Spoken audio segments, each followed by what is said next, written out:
Hello बच्चा party, कैसे हैं आप लोग। उम्मीद है सबकी पढ़ाई अच्छी चल रही होगी। आज हम एक ज्योग्राफी सेशन का भारत का भौतिक स्वरूप टॉपिक लेके आए हैं। भारत का भौतिक स्वरूप टॉपिक लेके आए हैं, जिसमें हम भारत के पूरे भारत देश के भौतिक स्वरूप यानी भारत में पर्वत कहाँ, पठार कहाँ, नदी कहाँ, मैदान कहाँ, मरुस्थल कहाँ, इन सारी चीज़ों के बारे में हम चर्चा करेंगे। और ये सारे टॉपिक जो है इसी एक ही टॉपिक के अंतर्गत आते हैं, जिसे हम कहते हैं भारत का भौतिक स्वरूप। भारत का भौतिक स्वरूप को हमें पढ़ना है। भारत का भौतिक स्वरूप अगर जो हमें पढ़ना है तो भारत के भौतिक स्वरूप को सबसे पहले हम एक नक्शे पे आपको इसे दिखाने का प्रयास करेंगे। ये देखिए, ये भारत का नक्शा है। और भारत के इस नक्शे पे हमने भारत के भौतिक यानी प्राकृतिक स्वरूप को दिखाने का प्रयास किया है। आप यहां देखिए, भारत के सबसे उत्तर में उत्तर का पर्वतीय क्षेत्र है, जिसे हमने इसके निशान के माध्यम से दिखाया। उत्तर का पर्वतीय क्षेत्र है, ठीक। उसके बाद फिर इस भारत के उत्तर में ही एक उत्तर भारत का विशाल मैदान है। उत्तर भारत का ये विशाल मैदान है जी, बहुत ही उपजाऊ मैदान है, या ये कहिए समूचे भारत का पेट भरने के लिए ये एकमात्र अनाज का ऐसा क्षेत्र है जो पूरे भारत का पेट भर सकता है या भरता है। तो ये उत्तर भारत का विशाल मैदान, ठीक। उसके बाद मरुस्थलीय भाग, भौतिक स्वरूप या प्राकृतिक स्वरूप में हम भारत के मरुस्थलीय भाग को देखेंगे। भारत के पश्चिम में ये जो हमने क्रॉस से बनाया है, स्टार कर करके ऐसे इस तरीके के क्रॉस से, भारत का ये मरुस्थलीय प्रदेश है। आप इसे देखेंगे, ये भारत का मरुस्थलीय प्रदेश है, जिसे हमने यहाँ पे दिखाया है। अच्छा, अब आप देखेंगे मरुस्थलीय प्रदेश के बाद भारत का तटवर्ती मैदान। तो भारत का तटवर्ती मैदान का मतलब क्या है? जो क्षेत्र भारत के तट में रहेगा उसे तो तटवर्ती मैदान कहेंगे। जैसे ये है, ये अरब सागर हो गया, ये अरब सागर। और ये क्या हो गया? ये बंगाल की खाड़ी हो गई, ठीक। और ये क्या है? ये हिंद महासागर है, ठीक। और ये आपके लिए ये श्रीलंका, ये हिंद महासागर है, और ये अरब सागर है, और ये बंगाल की खाड़ी है, ठीक। तो जो समुद्र से लगा हुआ जो क्षेत्र है उसे तट ही तो कहेंगे। तो भारत के वो राज्य जो इन समुद्र से लगे हुए क्षेत्र के अंतर्गत आते हैं उसे तटवर्ती प्रदेश कहेंगे। यानी भारत का ये तटवर्ती प्रदेश, ठीक। और इसे तटवर्ती मैदान भी कहते हैं। भारत का ये तटवर्ती मैदान है, ठीक। जो समुद्र तटीय क्षेत्र है उसे तटवर्ती मैदान के रूप में हम जानते हैं। वो कहां से शुरू होता है? गुजरात से शुरू होते होते, महाराष्ट्र से होते हुए गोवा, कर्नाटका, केरल, तमिलनाडु, आंध्र प्रदेश, उड़ीसा होते हुए कलकत्ता तक जाता है, यानी पश्चिम बंगाल राज्य तक जाता है। ये भारत का तटवर्ती प्रदेश हो गया। अच्छा, तटवर्ती प्रदेश के बाद अब हम देखेंगे दक्षिण का पठार। तो दक्षिण का पठारी भाग क्या है? भारत का दक्षिण का जो पठारी भाग है, जो मैंने इस तरीके से गुंथित किया हुआ है, ये भारत का पठारी क्षेत्र है। ये यहां से उत्तर में यहां से लेके ऐसे और दक्षिण में इस तरीके से ये विस्तृत है, ठीक, जिसको हमने इस निशान के माध्यम से यहां दिखा दिया। आप समझ गए हैं? भारत के भौतिक स्वरूप को हमने सबसे पहले इस नक्शे के माध्यम से आपको समझाने का प्रयास किया, ठीक। अब हम आते हैं एक एक करके भारत के सारे भौतिक प्रदेश के बारे में समझेंगे, जानेंगे और आपको बताएंगे, ठीक। उसको आप ध्यान से सुनिएगा। अब ये तो हुआ भारत का प्राकृतिक प्रदेश, जिसमें सबसे पहले हम उत्तर भारत का पर्वतीय क्षेत्र है, ठीक। अब उत्तर भारत का जो पर्वतीय क्षेत्र है वो क्या है? वो हिमालय की बृहद पर्वत श्रृंखलाएं हैं। भारत के उत्तर में हिमालय की बृहद पर्वत श्रृंखलाएं हैं।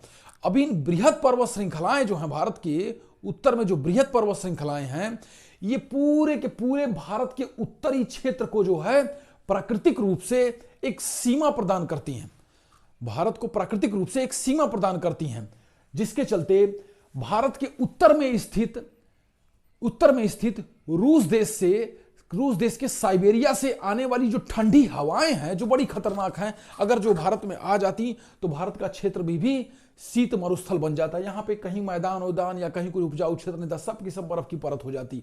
लेकिन सिर्फ और सिर्फ इसी हिमालय पर्वत श्रृंखला के चलते ही वो ठंडी और खतरनाक हवाएं भारत के इस क्षेत्र में नहीं आ पाती हैं, और जिससे हमारा ये क्षेत्र फलता फूलता और विकास करता है।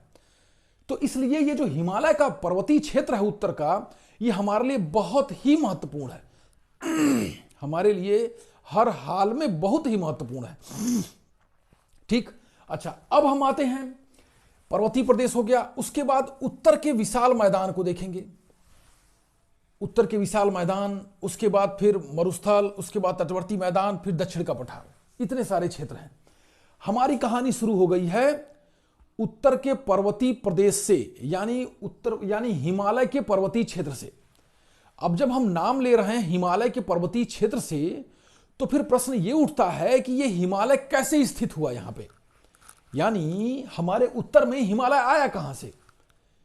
इसकी कहानी शुरू होती है आज से 22 करोड़ साल पहले, यानी हमारे उत्तर में हिमालय के स्थित होने की कहानी आज से 22 करोड़ साल पहले शुरू होती है। ठीक, ये बात उस समय की है जब पूरा का पूरा, आप इस चित्र को देखेंगे, जब पूरा का पूरा जो महासागर था वो एक ही में मिला हुआ था, और सारे के सारे जो महाद्वीप थे वो एक ही में मिले हुए थे। तो जो ये सुपर ओशियन था, यानी जो महासमुद्र था, महासागर था, जो सारे सागर एक में ही मिले हुए थे, तो उसे जो सुपर ओशियन कहा जाता था। तो इस सुपर ओशियन को नाम दिया गया था पैंथालासा। और जो सारे महाद्वीप थे वो अलग अलग नहीं हुए थे, जैसे आज दिखाई देते हैं कि कहीं अमेरिका है तो कहीं दक्षिण अमेरिका है तो कहीं यूरोप है तो कहीं अफ्रीका है, ठीक ना, कहीं ऑस्ट्रेलिया है, ऐसे ऐसे अलग अलग है ना। लेकिन ये कहानी उस समय की है जब ये सब एक ही में थे, सारे के सारे महाद्वीप एक ही में जुड़े हुए थे, सब एक ही स्थल खंड था, सभी की जमीन एक में मिली हुई थी, और उस मिली हुई जमीन से एक सुपर कॉन्टिनेंट बना। ठीक, यानी सबसे बड़ा महाद्वीप बना, उसे बोला गया पैंजिया। उस मिले हुए संयुक्त महाद्वीप को बोला गया पैंजिया, और उस मिले हुए संयुक्त सागर को बोला गया पैंथालासा। ये पैंथालासा है और ये पैंजिया है।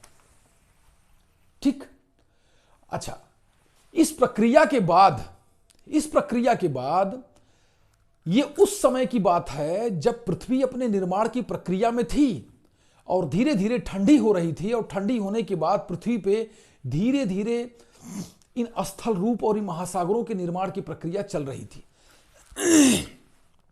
उसी क्रम में यह स्थिति बनती है, जो पहली स्थिति बनती है वो यही स्थिति बनती है।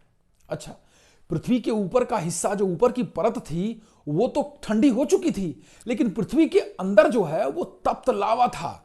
पृथ्वी अंदर एकदम दहक रही थी, और उसके दहकने से जो अंदर पृथ्वी के अंदर तापमान और दबाव इतना ज्यादा था, तो जो भी अंदर ठोस पदार्थ था वो सब के सब पिघल गया था, और पिघल जाने के बाद वो किस रूप में बदल गया, वो मैग्मा के रूप में बदल गया।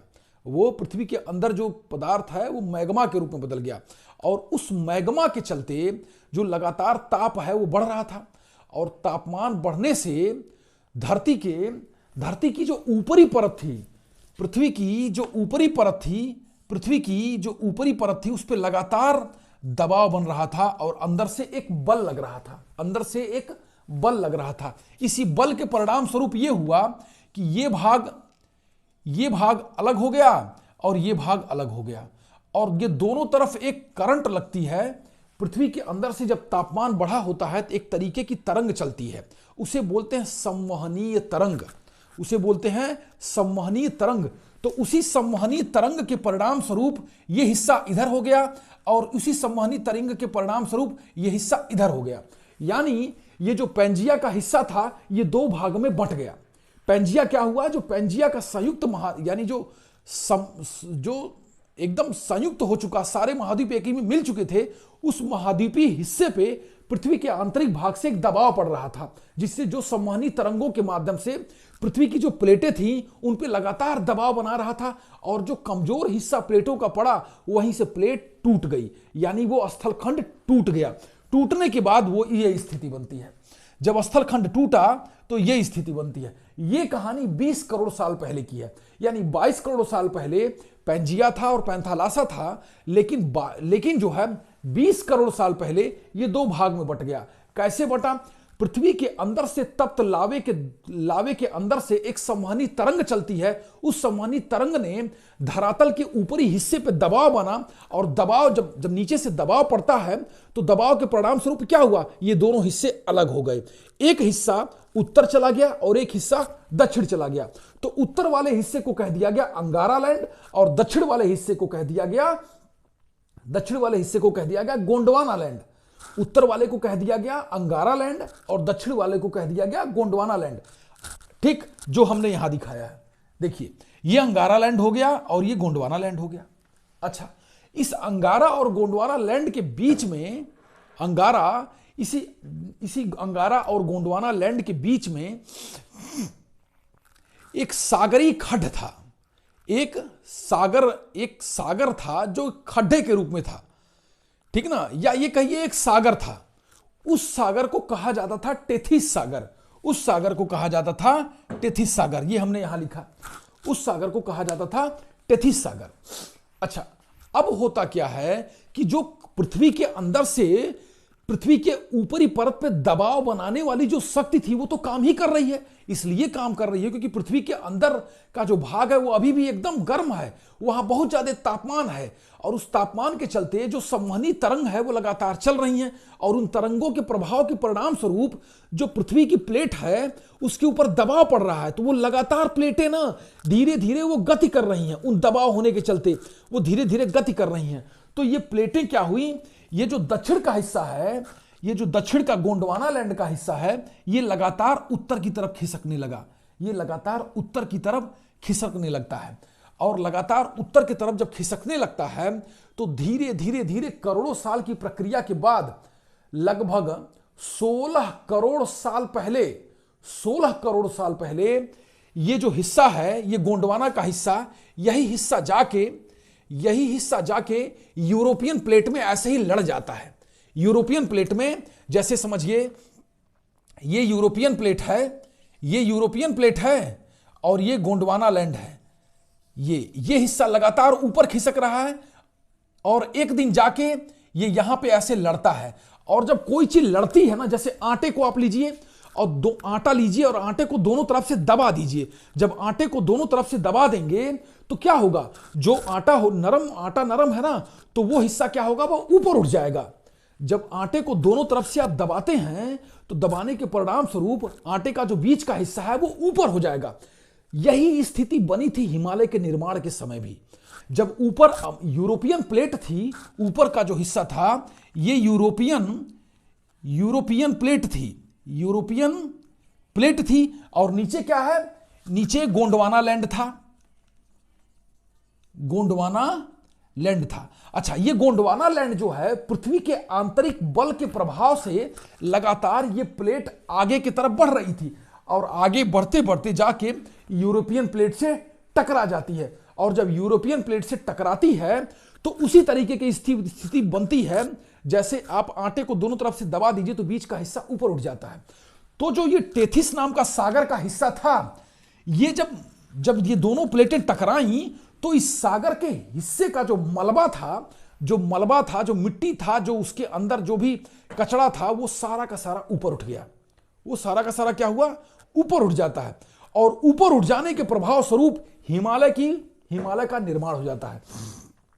हिमालय पर्वतमाला का निर्माण हो जाता है। ठीक, ऊपर उठने के परिणाम स्वरूप उस टेथिस सागर के मलबे के ऊपर उठने के परिणाम स्वरूप हिमालय का निर्माण हो जाता है। आज भी हिमालय के पर्वत श्रृंखलाओं में जल में रहने वाले जीव जंतुओं के अवशेष पाए जाते हैं, जो ये बताते हैं कि आज जो हिमालय इतना बड़ा दिख रहा है ये कभी समुद्र के अंदर था।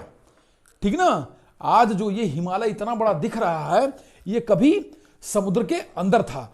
तो ये परिणाम, ये सबूत है, ये बताता है कि जो आज हिमालय इतना बड़ा है वो सारा का सारा मलबा और उसके अंदर जो जीव जंतुओं के अवशेष हैं वो सागरीय जीवों के अंश पाए जाते हैं।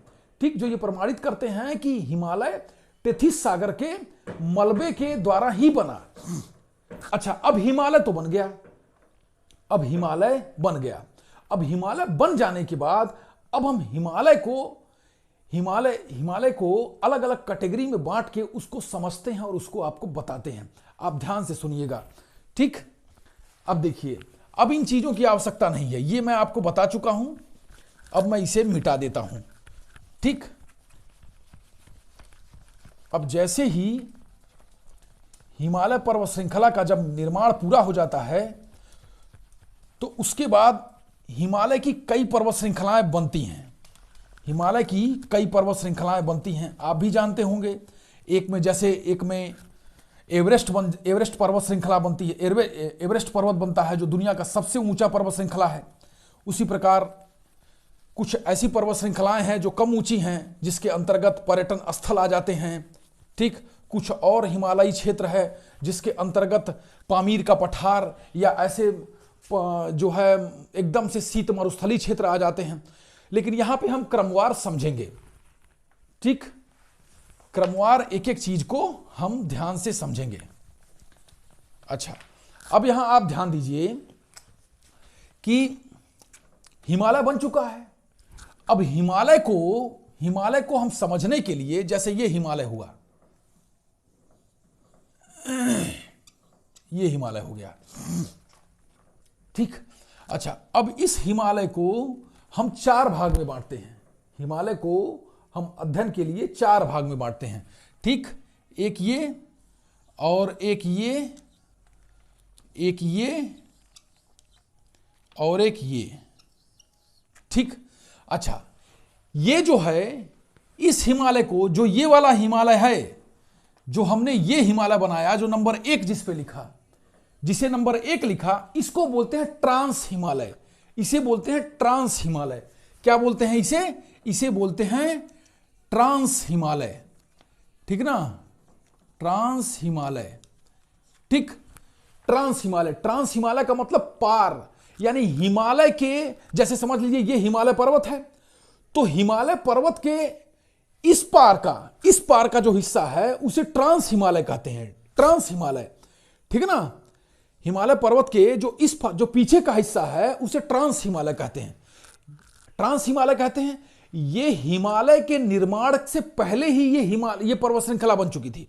यानी जो ट्रांस हिमालय है, जब हिमालय बना तो पहले से ही ट्रांस हिमालय था। यानी जो ट्रांस हिमालय वाला हिस्सा है वो हिमालय निर्माण की प्रक्रिया में नहीं बना, वो यूरोपीय प्लेट का हिस्सा है। ठीक, वो ट्रांस हिमालय कहा गया। अच्छा, अब उसके बाद जब ट्रांस हिमालय हो गया तो उसके बाद जो दूसरा बना उसे बोलते हैं बृहद हिमालय। बृहद हिमालय या महान हिमालय, महान या सर्वोच्च हिमालय,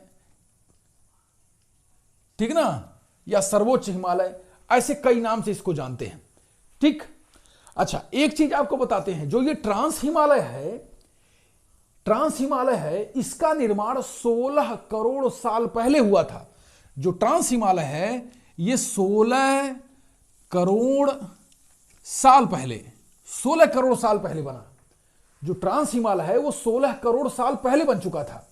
ठीक, और बाकी के ये जो 3 हिमालय हैं, बता रहे हैं, एक बृहद हिमालय हो गया, उसके बाद फिर लघु हिमालय, लघु या मध्य हिमालय। ठीक, और उसके बाद चौथा जिसे शिवालिक हिमालय बोलते हैं, उसे शिवालिक हिमालय बोलते हैं। ठीक, ये हो गया आपका नंबर 3 और ये हो गया नंबर 4। समझ गए आप लोग। यानी जो पहला हिमालय बना, जो पहला हिमालय का जो पहला पर्वत श्रेणी की हम बात करेंगे उसे ट्रांस हिमालय कहेंगे, जो हिमालय पर्वत के उस पार स्थित है। ठीक, उसके बाद जो हिमालय पर्वत की सर्वोच्च पर्वत श्रेणियां हैं वो बृहद हिमालय के अंतर्गत आ जाती हैं। उसके बाद बृहद हिमालय के बाद जो पर्वत श्रृंखला आती है वो लघु या मध्य हिमालय की पर्वत श्रृंखला के अंतर्गत कही जाती है। उसके बाद लघु या मध्य हिमालय के बाद जो एकदम हिमालय का निचला हिस्सा है या जहां से कहिए हिमालय पर्वत की ऊंचाई शुरू होती है उसे शिवालिक हिमालय कहा जाता है। ठीक, तो इसमें जो पहला है वो 16 करोड़ साल पहले बन गया। अब बाकी 3 जो हिमालय बने ये 11 से लेके 12 करोड़ साल पहले बने। 11 से 12 करोड़ साल पहले बने। ठीक, आप समझ रहे हैं ना, 11 से 12 करोड़ साल पहले बने। अच्छा, अब हम आते हैं, ये तो होगा हिमालय पर्वत। अब इनकी स्थिति को जानते हैं। जैसे दुनिया की सर्वोच्च पर्वत श्रृंखला जो है एवरेस्ट, वो बृहद हिमालय के अंतर्गत ही आती है। उसके बाद जितने भी हिमालयी क्षेत्र में पर्यटन स्थल हैं, घूमने फिरने वाले जगह हैं, चाहे वो देहरादून हुआ, हरिद्वार हुआ, चाहे रानीखेत हुआ, चाहे मनाली हुआ, कुछ भी जो घूमने वाली जगहें हैं वो सारी की सारी लघु हिमालय के अंतर्गत आते हैं। यानी जो हिमालय के अंतर्गत जो पर्यटन स्थल आते हैं वो लघु हिमालय के अंतर्गत आते हैं। उसके बाद शिवालिक जो हिमालय है ये एकदम नवीन हिमालय है। ये एकदम नवीन हिमालय है, यानी अभी जल्दी ही इस हिमालयी, यानी जल्दी का मतलब देखिए, भूगोल में नवीन का मतलब करोड़ों साल होता है। भूगोल में नवीन पर्वत श्रृंखला का मतलब करोड़ों साल तक होता है। ठीक ना, ये एक दिन में बनने वाली चीज नहीं, ये करोड़ों साल लग जाते हैं।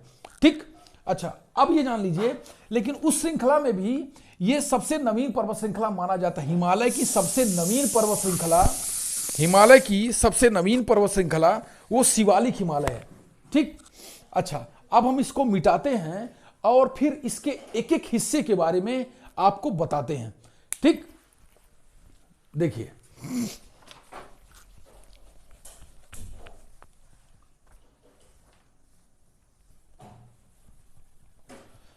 अब जैसे इसको आप लोगों ने देख लिया।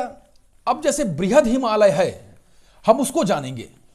बृहद हिमालय क्या है और बृहद हिमालय के अंतर्गत कौन कौन से क्षेत्र आते हैं, उसका भौगोलिक क्षेत्रफल कहां कहां आता है, कौन कौन से क्षेत्र हैं जो बृहद हिमालय के अंतर्गत शामिल हो जाते हैं, उसको हम ध्यान से समझेंगे। ठीक, अच्छा, अब देखिए, अब हम सबसे पहले शुरू करते हैं नंबर 1, बृहद हिमालय।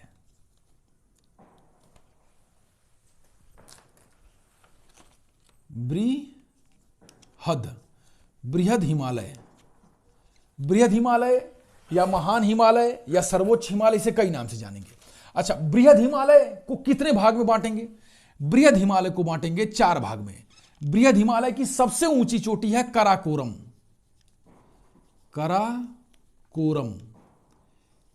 ठीक, बृहद हिमालय की सबसे ऊंची चोटी है, जो सबसे ऊंची पर्वत श्रृंखला है वो काराकोरम है।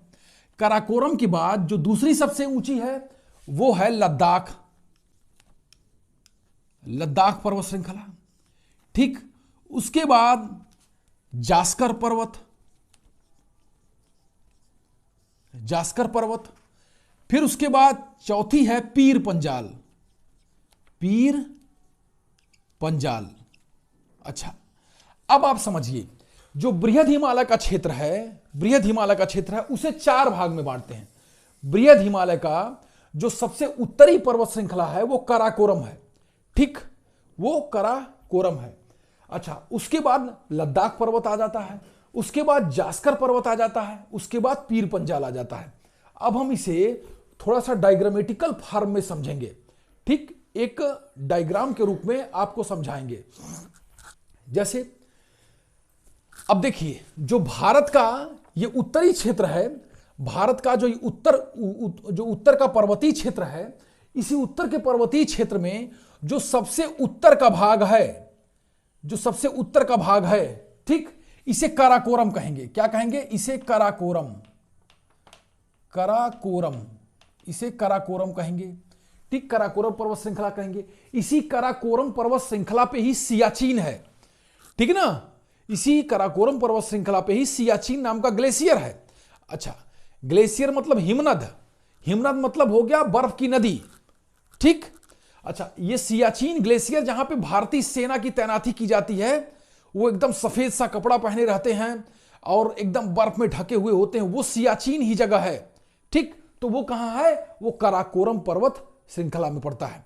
ठीक, अच्छा, अब इस कराकोरम पर्वत श्रृंखला के बाद जो दूसरी पर्वत श्रृंखला आ जाती है उसे बोल देते हैं लद्दाख। ये क्या है? ये लद्दाख है। ठीक, ये वही लद्दाख है जहां पे एक झील है जिसे बोलते हैं पेगोंगसो लेक, पेगोंगसो झील। इसी जो है लद्दाख में एक गलवान वैली है, गलवान नाम की एक नदी है और उस नदी के द्वारा एक घाटी बनी और उसी गलवान घाटी पे ही भारत और चीन के सैनिकों के बीच में झगड़ा हो गया था। इस झगड़े में यह हुआ कि भारत के 20 जवान शहीद हो गए और चाइना के 40 जवान शहीद हुए। लेकिन चीन ने अपने सैनिकों की संख्या को नहीं बताया, लेकिन भारत ने अपने सैनिकों की संख्या को भी बताया और उस सैनिकों की इस शहीद होने पे उस भारत सरकार ने उन सबको सम्मान दिया और गर्व के साथ सभी ने जो है उनको श्रद्धांजलि दी। तो ये घटना जिस जगह की है वो गलवान वैली, वो गलवान घाटी, वो लद्दाख में है। ठीक, उसके बाद, और ये लद्दाख जो है ये बृहद हिमालय का हिस्सा है। अच्छा, अब इस लद्दाख के बाद हम आते हैं जास्कर पे। जास्कर पे लद्दाख और जास्कर के बीच में ये जास्कर है, ये जास्कर। लद्दाख पर्वत श्रृंखला और जास्कर के बीच में एक नदी बहती है। लद्दाख और जास्कर पर्वत श्रृंखला के बीच में एक नदी बहती है जिसको बोलते हैं स्योक नदी। स्योक तिब्बती भाषा का एक शब्द है जिसका हिंदी में अर्थ होता है शोक। शोक इस नाते उसका नाम था, शोक मतलब दुख, लेकिन तिब्बती भाषा में इसे स्योक कहा जाता था। तो जो स्योक है, स्योक नदी एकदम पर्वत के किनारे हिस्से से सटते हुए बहती थी और लोग उस पर्वत की घाटी के एकदम ऊपरी भाग में संकरे रास्ते से होते हुए व्यापार करने जाते थे।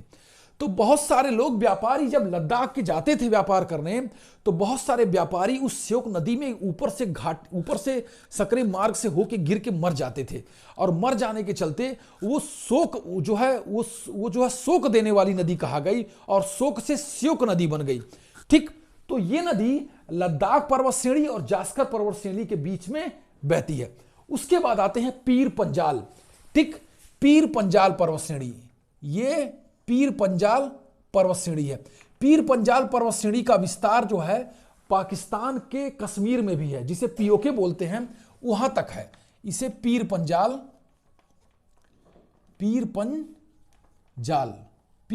श्रेणी कहते हैं। इस तरीके से हमने देखा कि जो ये पर्वत श्रृंखलाएं हैं, जो ये बृहद हिमालय के अंतर्गत आने वाली जो ये प्रमुख पर्वत श्रृंखलाएं हैं, वो कहां पे हैं और किस जगह पे हैं, उनकी क्या स्थिति है। ठीक, आज हम वीडियो को यहीं रोकते हैं। आगे फिर इसे कई भाग में हम आपको विस्तृत तरीके से और बहुत अच्छे ढंग से पढ़ाएंगे। इस संबंध में अगर जो आपका कोई प्रश्न होगा तो आप कमेंट के माध्यम से अवश्य पूछिएगा। ठीक, और या फिर हमें ऑफ मोड में हम स्कूल में आप लोगों के सामने भी इसकी चर्चा करेंगे, वहां भी आप प्रश्न हमसे पूछ सकते हैं। ठीक, और आप रिवीजन करते रहिए। Okay and good night.